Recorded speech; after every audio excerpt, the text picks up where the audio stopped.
My wife's voice cut through our kitchen like a thrown plate. Apologize to my son right now, Mark, or we're getting a divorce. The words hit me so hard I felt them in my molars. Karen stood by the sink with her arms crossed, chin lifted, eyes bright, with that stubborn shine she got when she decided she was right, and the world could just adjust.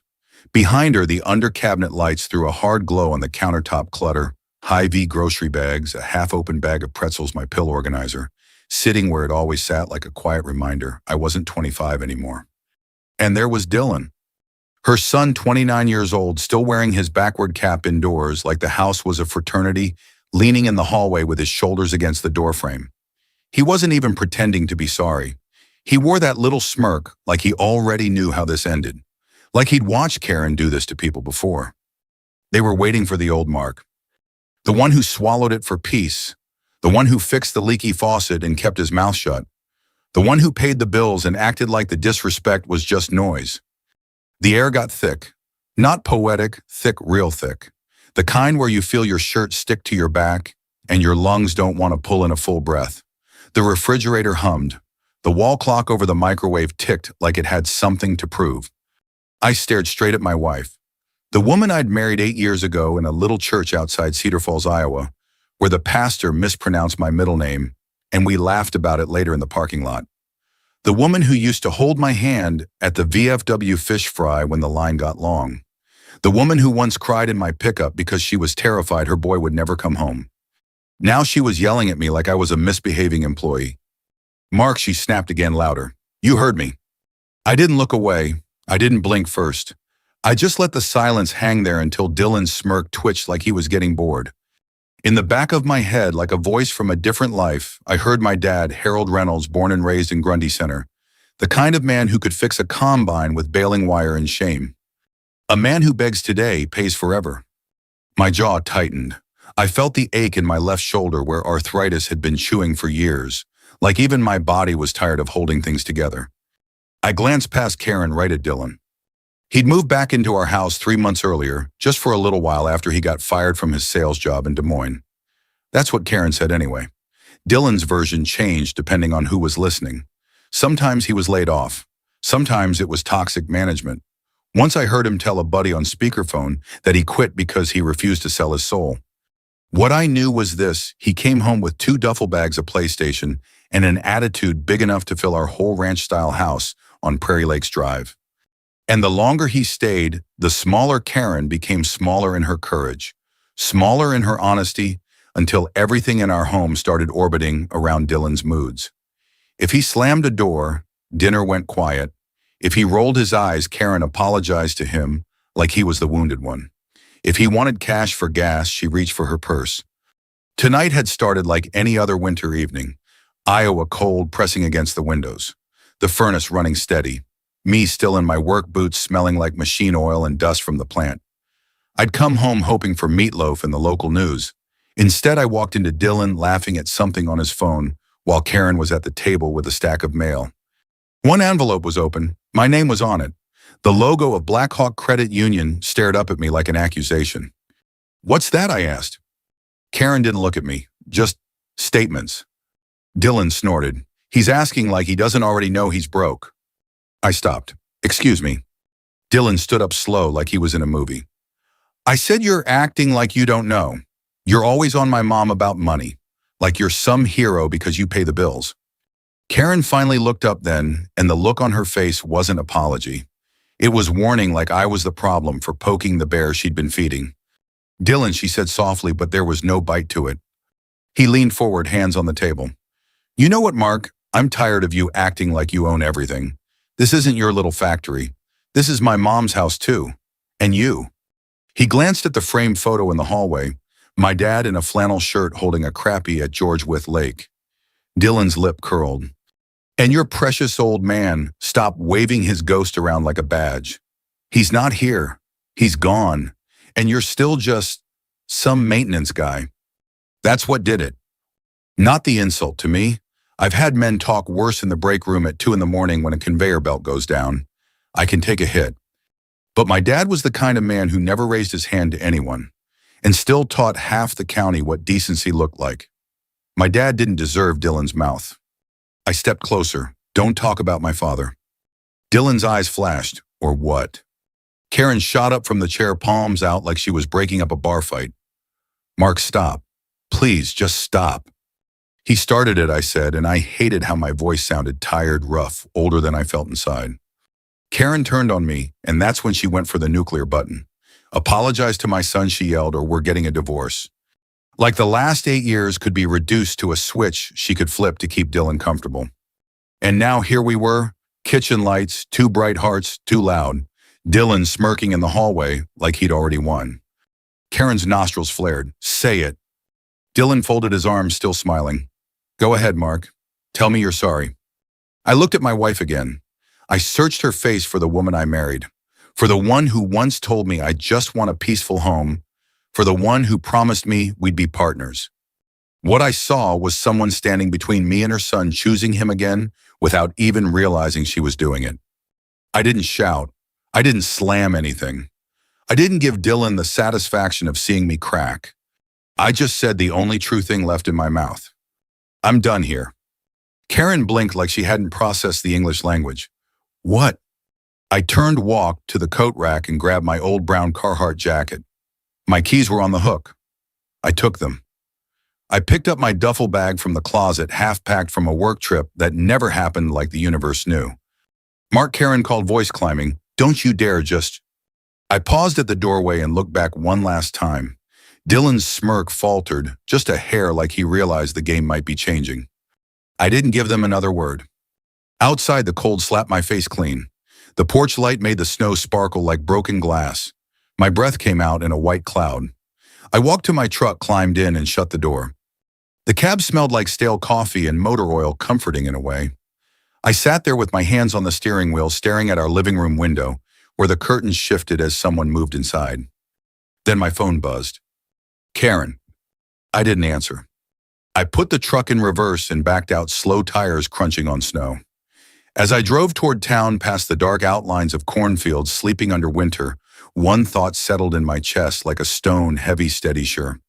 That night, sitting in my truck under the neon glow of the VFW parking lot, I realized something they hadn't. I did have somewhere to go. I just hadn't gone there yet. I didn't sleep much that night.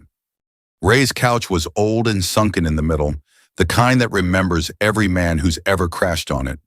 The furnace clicked on and off with a wheeze that reminded me of my own knees on cold mornings. Somewhere outside, a semi downshifted on Highway 20, the sound stretching through the dark like a long sigh.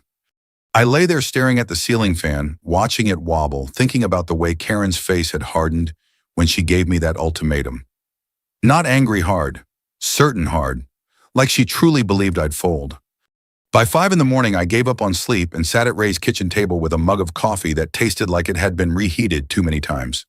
The local news murmured on his small TV, snow totals, school delays. Nothing about a 57-year-old man who just walked out of his own house with a duffel bag and his pride bruised. Ray came in wearing a faded John Deere hoodie and rubbed his eyes. You look like hell, he said. Feel worse, I answered. He poured himself coffee and didn't push. That's what I appreciated about Ray. He knew when to let silence do the talking. My phone buzzed on the table. Karen. I didn't touch it. Another buzz, then another. Ray glanced at the phone, then back at me. You gonna answer that? Not yet. He nodded once, smart. By mid-morning, the messages started coming in. Karen, 7:42 a.m., we need to talk. Karen, 8:03 a.m., you embarrassed Dylan last night. Karen, 8:17 a.m., I can't believe you just walk out like that. There was no, are you okay? No, where did you go? Just accusations wrapped in concern, the way Karen had learned to do things when it came to her son. Around 10, a new message popped up. Karen, 10:11 a.m., if you don't come home, I'll have to talk to a lawyer. I stared at that one for a long time. Lawyer. The word sat heavy like a door slamming somewhere in the distance. Ray leaned against the counter. You hungry? Not really. Too bad. He slid a plate of eggs and toast in front of me anyway. Eat. Decisions are worse on an empty stomach. I forced a few bites down. My chest felt tight, not from hunger, but from something else, fear maybe. Or the slow realization that this wasn't just a fight. This was a line. While Ray rinsed dishes, my mind drifted back to a different time, a softer one. Karen and I hadn't always been like this.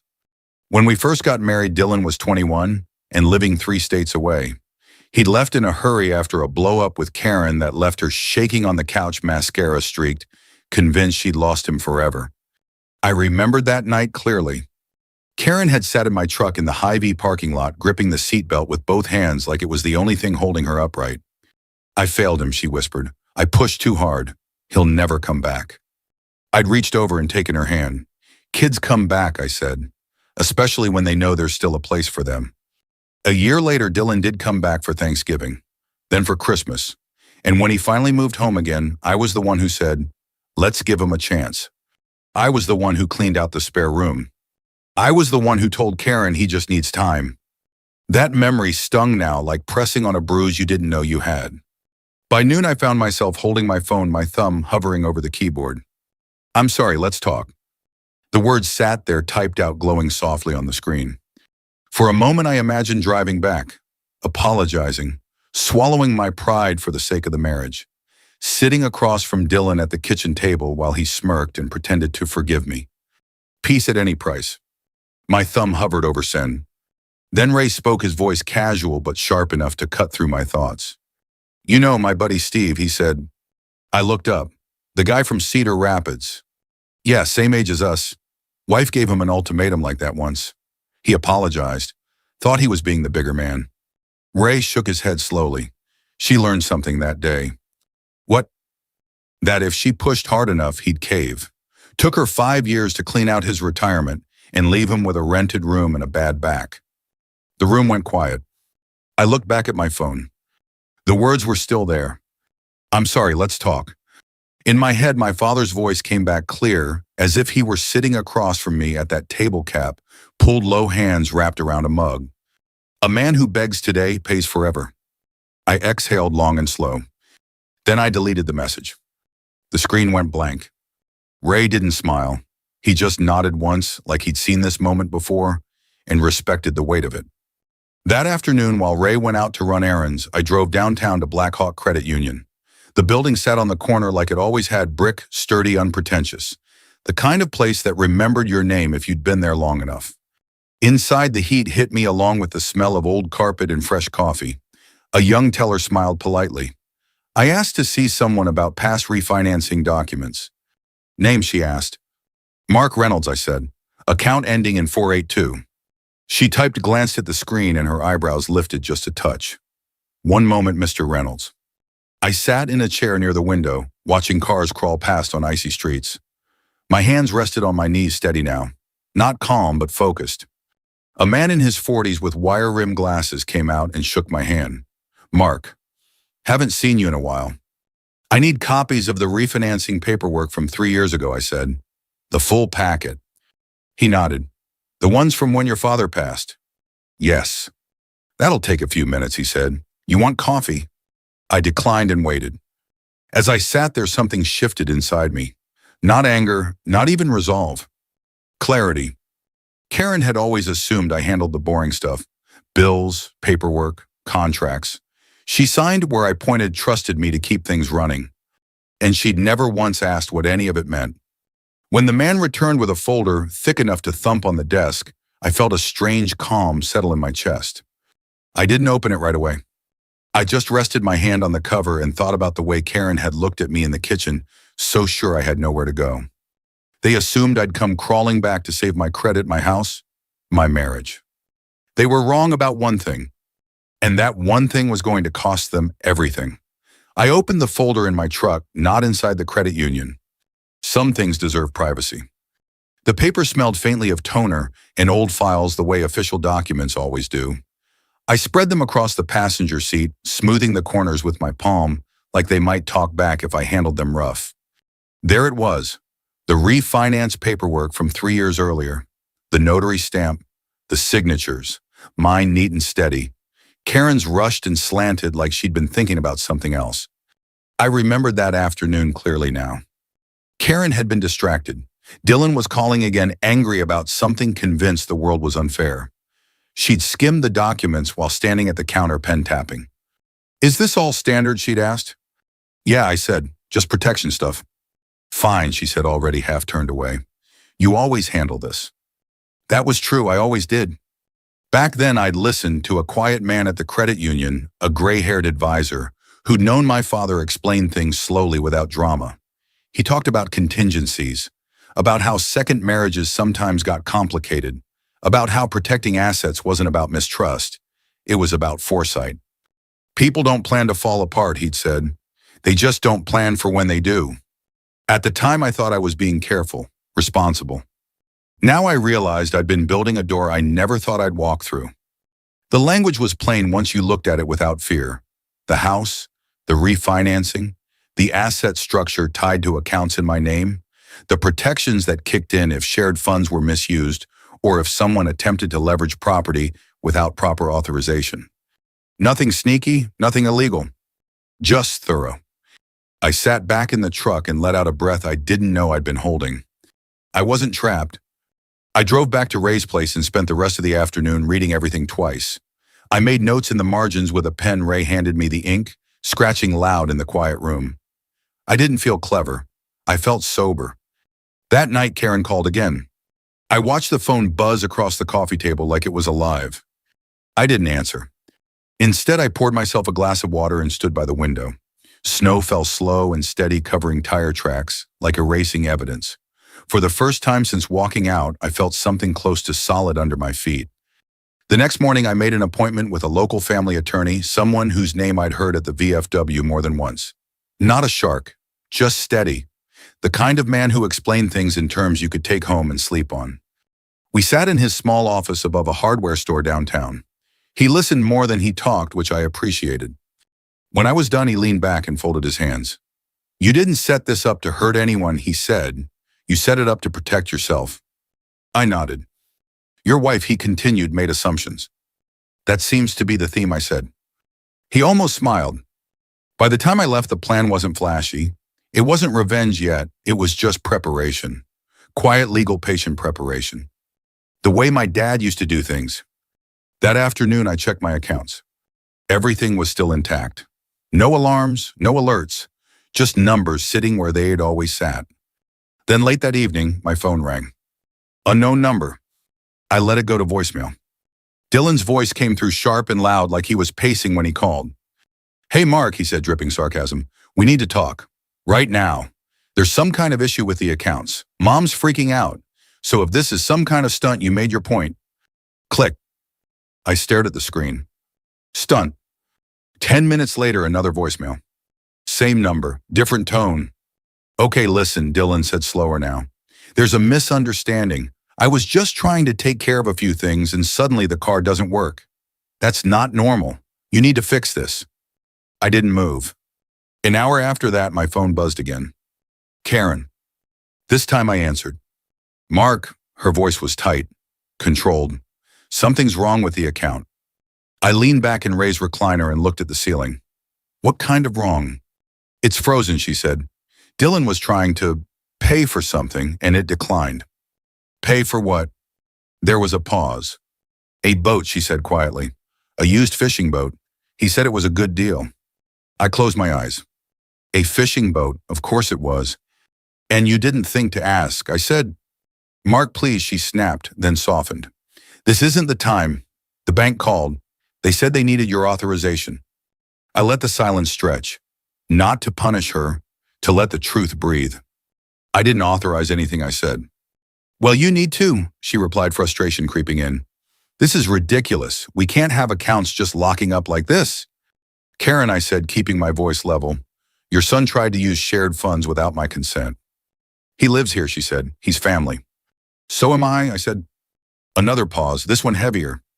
We'll talk about this when you come home, she said, the old certainty creeping back in. I'm not coming home, I replied. The line went dead. Over the next 2 days, the calls came in waves. Dylan angry, then Dylan pleading, then Dylan pretending to be reasonable. Karen left messages too. The first was clipped and demanding. The second was tight with worry. By the third day, her voice cracked in a way I hadn't heard in years. Mark, she whispered into the phone. I don't understand what's happening. Please call me. I listened to each one once. Then I put the phone face down. I wasn't enjoying this. That surprised me. What I felt was something closer to relief. The chaos they'd lived with, the shouting, the entitlement, the assumptions had finally run into something solid. Not me yelling, not me threatening. Paper. Time. Truth. On the third evening, as the sun dropped behind the snow-covered roofs, I picked up my phone and typed a single message. "We'll talk, publicly." I sent it before I could second-guess myself. As the screen dimmed, I thought about how strange it was that all of this years of tension, months of resentment, one shouted ultimatum was coming down to paperwork and patience. I wasn't going to fight. I wasn't going to beg. I was just going to let the truth speak for itself. In front of everyone who mattered. The first voicemail came in at 7:18 the next morning. I was sitting at Ray's kitchen table again, the same chipped mug in my hands, the same gray Iowa sky pressing against the window. I let the phone ring itself quiet and waited for the notification. New voicemail. I didn't listen right away. I finished my coffee first. That felt important. When I finally pressed play, Dylan's voice exploded out of the speaker. "Mark, what the hell is wrong with you?" he snapped. I could hear wind in the background like he was pacing outside. "You think you can just lock us out of our own money? That card got declined in front of people? Do you have any idea how that made me look?" I pictured it without trying. Dylan standing in some marina office or sporting goods store, credit card sliding back across the counter, the clerk giving him that polite, embarrassed smile. I almost felt sorry for him. Almost. "You're pulling some kind of power move," Dylan continued. "You always do this. You act calm like you're the smartest guy in the room, but you're just being petty. Mom's losing her mind over here. So congratulations, you win. Now fix it." The message cut off hard. I set the phone down and stared at the tabletop, the wood grain worn smooth by decades of use. I thought about the number of times Dylan had said, "Fix it in my house," when the Wi-Fi went down, when his car wouldn't start, when life didn't hand him what he thought he deserved. The second voicemail came less than an hour later. Same number, different voice. "Okay," Dylan said, slower this time, almost careful. "Look, maybe I came in hot earlier. That's on me. This got blown out of proportion." I could hear him breathing like he was choosing his words. "We can work this out. You don't need to make it a whole thing. Just unlock the account and we'll talk. I'll even apologize if that's what you want." There it was, the offer, the fake humility. I deleted the message without replying. By noon, the calls stopped coming from Dylan. That's when Karen started. Her first voicemail was clipped businesslike. "Mark, the credit union needs you to call them," she said. "They won't release anything without your authorization. This is getting serious." The second came 5 hours later. "Mark," she said, and the edge was gone, now replaced with strain. "Please, we need to sit down and talk." Dylan didn't mean for things to go this far. By the third day, her voice barely sounded like her own. "Mark," she whispered, "I don't know what to do. He keeps asking me what's happening and I don't have answers. Please call me." That one sat with me longer than the rest. I remembered Karen as she used to be laughing at dumb commercials, fussing over the garden in the spring, proud of the way I kept things running. I remembered her fear too, the way she clung to Dylan like if she let go, he'd disappear forever. Fear can make good people do bad math. On the afternoon of the third day, Ray came home early and found me sitting on the porch steps, coat pulled tight, phone in my hand. "They still at it?" he asked. "Worse," I said. He sat beside me, the wood creaking under our combined weight. "You okay?" I thought about it. "I think so," I said. "Just tired." Ray nodded. "That's normal. You're doing something hard." I looked out at the street. A plow rumbled past, throwing snow into neat white walls along the curb. Everything looked clean and sharp, like the town had been reset overnight. That evening, I drove past my old house without slowing down. The porch light was on. Karen's car was in the driveway. Dylan's too. I didn't feel the pull I expected. No urge to turn in. No instinct to fix things. Instead, I felt distance, clean, clear distance. Back at Ray's place, I listened to Karen's last voicemail one more time. The one where her voice cracked. I wasn't enjoying this. That mattered to me. This wasn't about punishing her. It was about ending something that had been rotting for a long time. I typed one message, just one. "We'll talk, publicly." I stared at it for a second, then hit send. The phone went silent. That night, lying on the couch, I didn't hear my father's voice for once. I didn't hear Karen yelling. I didn't hear Dylan sneering. What I felt was something steadier than anger. I wasn't going to yell. I wasn't going to fight. I was just going to let the truth speak for itself. In front of everyone who mattered. The Black Hawk County Courthouse sits on a quiet block downtown, all limestone, and narrow steps worn smooth by 100 years of boots. I'd driven past it 1,000 times without ever thinking I'd walk through those doors for my own marriage. That morning, the parking lot was already half full when I arrived. Pickup trucks, sedans with faded dealer stickers, a couple of cars I recognized from the plant. In a town this size, news didn't travel fast. It traveled sideways, slipping through conversations at gas pumps and church hallways until everyone knew just enough to be curious.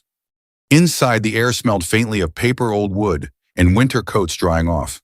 The fluorescent lights buzzed softly overhead. I took a seat on a hard bench and folded my hands in my lap, noticing how steady they were. Karen arrived 10 minutes later. She wore a navy coat I'd bought her for Christmas 2 years earlier. Her hair was done carefully, makeup neat but rushed. She looked around the room like she was trying to count allies. Dylan came in right behind her, overdressed for a courthouse on a weekday morning. Clean jacket, new boots, jaw tight. He scanned the room until his eyes landed on me. For a split second, I saw uncertainty flash across his face. Then it hardened. The room filled in quietly. A representative from the credit union sat a few rows back. My attorney nodded at me, once calm as ever. A couple of people from town whispered near the wall, pretending not to stare. Karen took her seat without looking at me. When the proceedings began, there was no drama at first, just names, dates, calm voices laying out facts the way facts prefer to be laid out, slowly without emotion. The paperwork came out, the refinance documents, the signatures, the asset structure that Karen had barely glanced at years earlier, the timeline of attempted transactions, the flagged account activity. Dylan shifted in his chair. When the credit union representative spoke, it was matter of fact.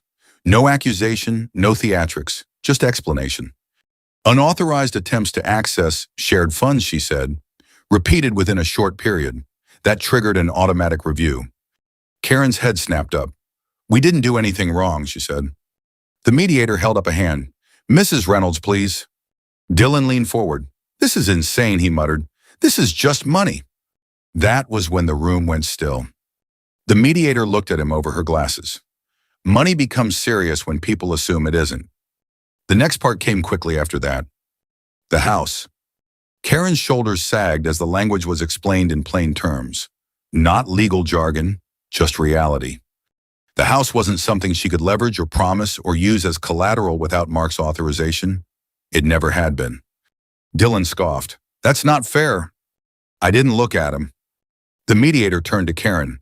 "Mrs. Reynolds, did you read these documents when you signed them?"